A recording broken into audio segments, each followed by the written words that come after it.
Assalamualaikum warahmatullahi wabarakatuh. Perkenalkan, nama saya Nur Asikin dengan NIM C0D020022. Di video kali ini saya akan menjelaskan materi tentang pajak penghasilan pasal 22 dengan dosen pengampu Bapak Wirmi Eka Putra. Baiklah, langsung saja. Pajak penghasilan pasal 22 merupakan pajak yang dipungut oleh bendaharawan pemerintah, baik pemerintah pusat maupun pemerintah daerah, instansi atau lembaga pemerintah lainnya berkenaan dengan pembayaran atas penyerahan barang, dan badan-badan tertentu baik itu badan pemerintah maupun swasta berkenaan dengan kegiatan bidang impor atau ekspor usaha di bidang lainnya. Selanjutnya, pemungutan PPh pasal 21. Berdasarkan Peraturan Menteri Keuangan Nomor 154 PMK _03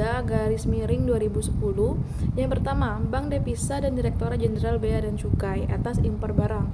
Yang kedua, Direktorat Jenderal Perbendaharaan, bendahara pemerintah baik di tingkat pusat ataupun di tingkat daerah yang melakukan pembayaran atas pembelian barang.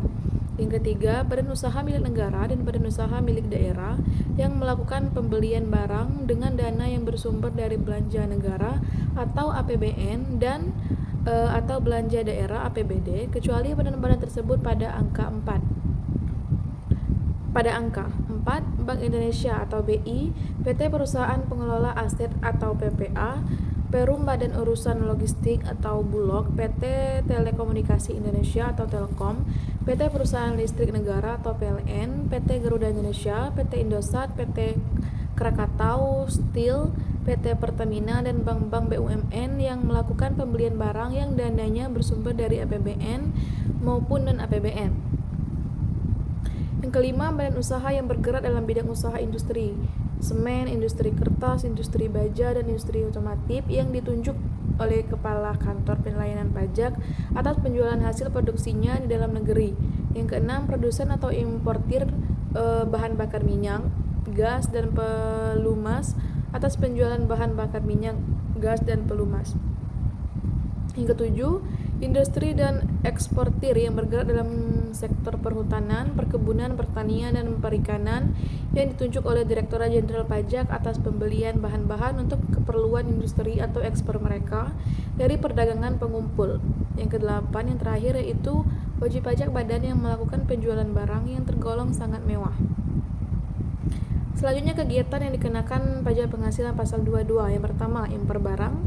Yang kedua, pembayaran atas pembelian barang yang dilakukan oleh Dirjen Anggaran, bendaharawan pemerintah, baik pusat maupun daerah. Yang ketiga, pembayaran atas pembelian barang yang dilakukan BUMN dan BUMD yang dananya dari belanja negara dan atau belanja daerah.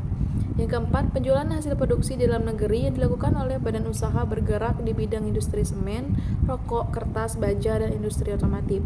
Yang kelima, penjualan hasil produksi yang dilakukan oleh Pertamina dan badan usaha selain Pertamina yang bergerak di bidang BBM, premix, dan gas. Yang keenam, pembelian bahan-bahan untuk keperluan industri atau ekspor industri dari eksportir yang bergerak dalam sektor perhutanan, perkebunan, pertanian, serta perikanan dari pedagang pengumpul. Selanjutnya, kegiatan yang tidak dikenakan PPh pasal 22, yaitu yang pertama, impor barang dan atau penyerahan barang yang berdasarkan undang-undang tidak terutang pajak penghasilan. Yang kedua, impor barang yang dibebaskan dari bea masuk atau PPN. Yang ketiga, dalam hal impor sementara jika nyata-nyata untuk diekspor kembali. Yang keempat, pembayaran yang jumlahnya maksimal 1 juta dan tidak pembayaran yang terpecah-pecah. Yang kelima, pembayaran untuk pembelian bahan bakar minyak, listrik, gas, air minum atau PDAM, dan benda-benda pos-pos. Yang keenam, emas batangan yang akan diproses untuk menghasilkan perhiasan untuk tujuan ekspor. Yang ketujuh, impor kembali dari barang-barang yang telah diekspor dengan kualitas yang sama. Yang kedelapan, pembayaran untuk pembelian barang sehubungan dengan penggunaan dan BOS. Saat terutangnya pajak penghasilan pasal 22. Yang pertama, jenis kegiatan PPh pasal 22 atas impor barang.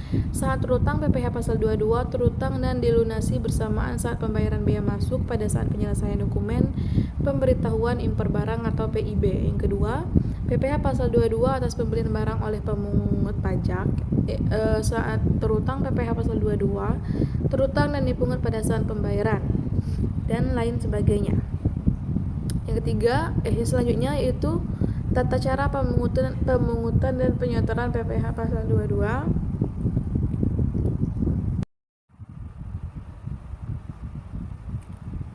Selanjutnya, tata cara pemungutan dan penyetoran PPh pasal 22. Yang pertama, impor barang dilaksanakan dengan cara penyetoran oleh importir yang bersangkutan atau Direktorat Jenderal Bea dan Cukai ke kas negara melalui kantor pos, bank devisa atau bank yang ditunjukkan oleh Menteri Keuangan. Yang kedua, atas pembelian barang oleh pemungut pajak, wajib disetor oleh pemungut ke kas negara, bank devisa atau bank yang ditunjukkan oleh Menteri Keuangan dengan kegunaan surat setoran pajak. Yang ketiga, atas penjualan bahan bakar minyak, gas dan pelumas dan penjualan hasil produksi industri semen, industri kertas, baja dan otomotif, wajib disetor oleh pemungut ke kas negara melalui kantor pos, bank devisa atau bank yang ditunjukkan oleh Menteri Keuangan dengan menggunakan surat setoran pajak. Keempat, atas pembelian bahan-bahan untuk keperluan industri atas ekspor oleh badan usaha industri atau yang bergerak dalam sektor kehutanan, perkebunan, pertanian, dan perikanan oleh pemungut ke kas negara melalui kantor pos, bank devisa atau bank yang ditunjuk oleh Menteri Keuangan dengan menggunakan surat setoran pajak. Yang kelima, setiap pemungut pajak wajib melapor hasil pemungutannya dengan menggunakan surat pemberitahuan masa ke kantor pelayanan pajak. Selanjutnya, sifat pemungutan pajak penghasilan pasal 21, yaitu ada yang final dan tidak final. Yang pertama, pajak yang telah dibayarkan oleh wajib pajak melalui pemungutan oleh pihak lain dalam tahun berjalan tersebut tidak dapat dikreditkan pada total pajak penghasilan yang terutang pada akhir suatu tahun pada saat pengisian SPT atau SPT tahunan PPh. Dasar pemungutan pajak PPh pasal 22. Yang pertama, nilai impor, yaitu nilai berupa yang menjadi dasar perhitungan bea masuk yang terdiri atas cost insecure dan break ditambah dengan bea masuk dan pungutan lainnya yang dikenakan berdasarkan ketentuan peraturan perundang-undangan kepabean di bidang impor. Yang kedua, dasar pengenaan pajak pertambah nilai atau DPP PPN yang dapat berupa harga pembelian penjualan. Selanjutnya, tarif pemungutan PPh pasal 22. Yang pertama, tarif 2,5% dari nilai impor diterapkan untuk impor yang menggunakan angka pengenal impor atau API. Yang kedua, tarif 0,5% dari nilai impor diterapkan untuk impor kedelai, gandum, dan tepung yang menggunakan API. Yang ketiga, tarif 7,5% dari nilai impor yang diterapkan untuk impor yang tidak menggunakan API dan harga jual telah diterapkan untuk impor yang tidak dikuasai, dan tarif-tarif lain sebagainya. Contoh perhitungan.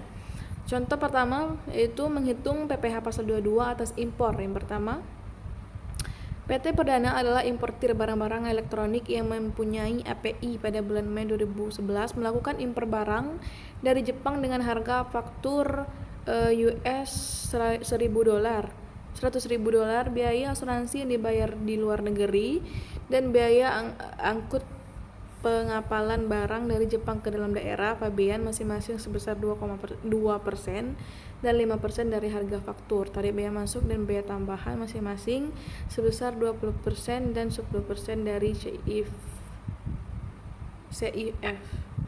Kurs yang ditetapkan Menteri Keuangan pada saat itu adalah US $1 sama dengan Rp 8.500. Sekian dari saya, terima kasih. Wassalamualaikum warahmatullahi wabarakatuh.